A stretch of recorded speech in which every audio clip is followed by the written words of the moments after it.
The notion that either the United States is militarily dominant or somehow it's isolationist. Either it's doing everything or it's doing nothing. It's just implausible on its face.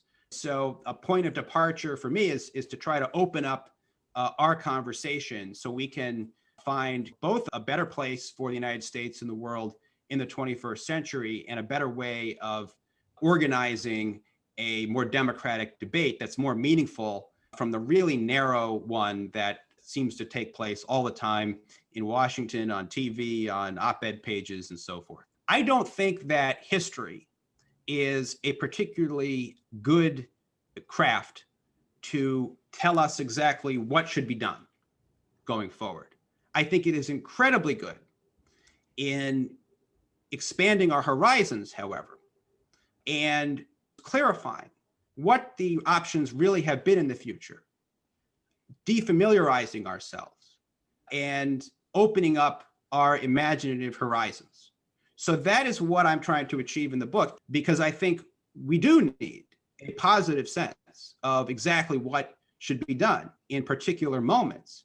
And that's something that history can kind of get us close to that line, but it can never quite cross the line. Even those who favored US entry into World War II and post-war policing understood after the fall of France that what they were proposing really wasn't about the direct security of the United States. It wasn't as though the United States was going to be plausibly attacked in their view. It was about leading a world order, something very hard for even them to concretely define in that time.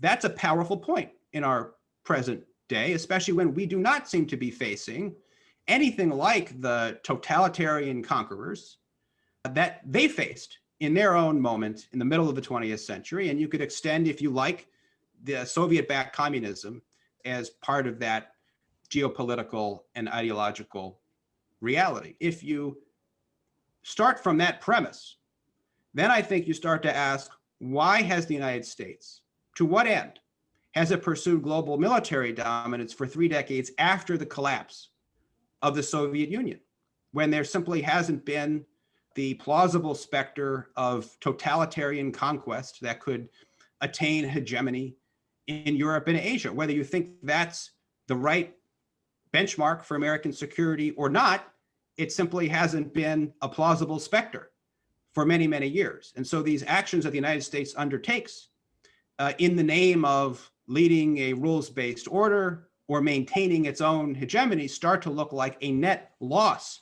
to American security, something that has created antagonisms rather than actually enhanced American security. So that trajectory helped to get me to a place where, with the help of other literature and people as well, I began to see that the American pursuit of global dominance, in my view, has actually made Americans less safe in our own time. And I think that's likely to be the case moving forward unless we change course.